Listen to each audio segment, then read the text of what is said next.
اعوذ باللہ من الشیطان الرجیم بسم اللہ الرحمن الرحیم۔ اللہ کے نام سے شروع جو بڑا مہربان نہایت رحم کرنے والا ہے۔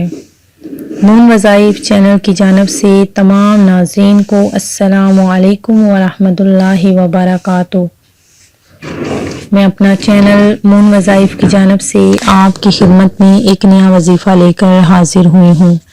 سب سے پہلے ہمارا چینل نون وظائف کو سبسکرائب کر لیں اور بیل آئیکن کا بٹن بھی پریس کر لیں تاکہ ہر نئی آنے والی ویڈیو سب سے پہلے آپ تک پہنچ جائے۔ حضرت ام سلمہ رضی اللہ تعالیٰ عنہ بیان فرماتی ہیں کہ ایک دفعہ حضور نبی کریم صلی اللہ علیہ وسلم ایک صحرا میں سے گزر رہے تھے۔ کسی ندا دینے والے نے آپ صلی اللہ علیہ وسلم کو یا رسول اللہ کہہ کر پکارا۔ آپ صلی اللہ علیہ وسلم آواز کی طرف متوجہ ہوئے لیکن آپ نے سامنے دیکھا تو کوئی نہ تھا۔ آپ نے دوبارہ غور سے دیکھا تو وہاں ایک ہرنی بندھی ہوئی تھی۔ اس نے عرض کیا یا رسول اللہ میرے نزدیک تشریف لائیے۔ آپ صلی اللہ علیہ وسلم اس کے قریب تشریف لے گئے اور اس سے پوچھا تمہاری کیا حاجت ہے؟ اس نے عرض کیا اس پہاڑ پر میرے دو چھوٹے چھوٹے نومولود بچے ہیں، بس آپ مجھے آزاد کر دیجئے کہ میں جا کر انہیں دودھ پلا سکوں، پھر میں واپس لوٹ آؤں گی۔ آپ صلی اللہ علیہ وسلم نے پوچھا کیا تم ایسا ہی کرو گی؟ اس نے عرض کیا اگر میں ایسا نہ کروں تو اللہ تعالیٰ مجھے سخت عذاب دے۔ پس آپ صلی اللہ علیہ وسلم نے اسے آزاد کر دیا۔ وہ گئی، اس نے اپنے بچوں کو دودھ پلایا، وہ پھر واپس لوٹ آئی۔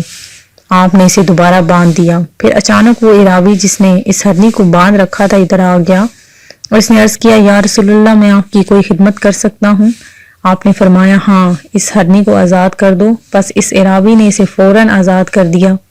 وہ وہاں سے دوڑتی ہوئی نکل گئی اور یہ کہتی جا رہی تھی کہ میں گواہی دیتی ہوں کہ اللہ کے سوا کوئی عبادت کے لائق نہیں اور آپ صلی اللہ علیہ وآلہ وسلم اللہ تعالیٰ کے آخری رسول ہیں۔ ناظرین، یہ تو ایک چھوٹا سا سبق آموز واقعہ تھا۔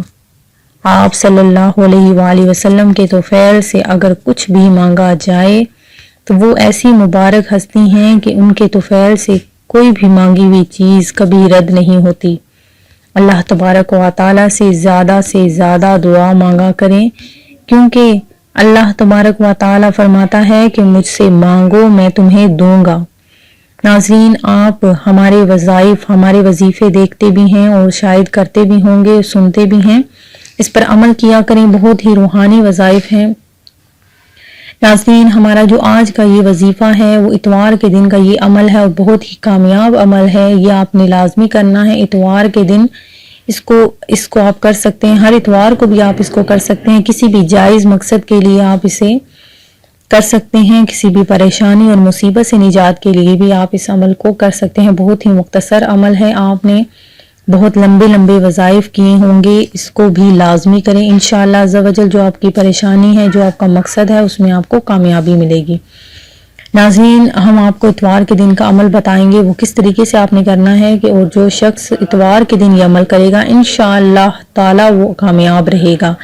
اس عمل کو آپ کسی بھی جائز مقصد کے لیے کر سکتے ہیں، کسی بھی پریشانی اور مصیبت سے نجات کے لیے کر سکتے ہیں۔ اس عمل کو کرنے میں آپ کو زیادہ سے زیادہ صرف 5 سے 10 منٹ لگیں گے، لیکن اس کے فوائد بے شمار ہیں۔ اس کو آپ اپنی زندگی کا معمول بنا لیں، ہر اتوار کو یہ عمل کریں۔ خواتین مخصوص ایام میں عمل نہ کریں۔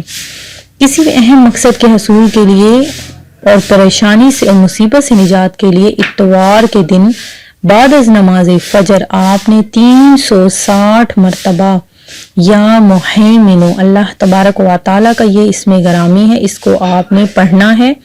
اول و آخر آپ نے 41 مرتبہ درود پاک پڑھنا ہے، انشاءاللہ عز و جل مقصد کے حصول میں کامیابی ہوگی۔ ناظرین، آپ ہمارے وظائف کرتے رہیں، انشاءاللہ تبارک و تعالیٰ اس کی برکتیں اور فضیلتیں آپ کو ملتی رہیں گی۔ اگر آپ کی کوئی دعا قبول نہیں ہوتی، اگر آپ کو اس میں کامیابی نہیں ہوتی تو اس میں پریشانی والی کوئی بات نہیں۔ اللہ تبارک و تعالیٰ دعا کے قبول نہ ہونے میں بھی مصلحت رکھتا ہے۔ ہو سکتا ہے کہ وہ چیز آپ کے لیے اس وقت ٹھیک نہ ہو، بعد میں اس کا حل نکل آئے، تو آپ پریشان نہ ہوا کریں، بلکہ اللہ تبارک و تعالیٰ سے زیادہ دعائیں مانگتے رہا کیجیے۔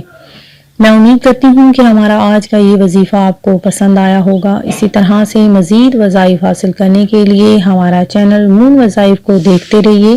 سبسکرائب کرنا، لائک کرنا اور شیئر کرنا ہرگز نہ بھولیے گا۔ دعاؤں میں یاد رکھیے گا۔ اللہ حافظ۔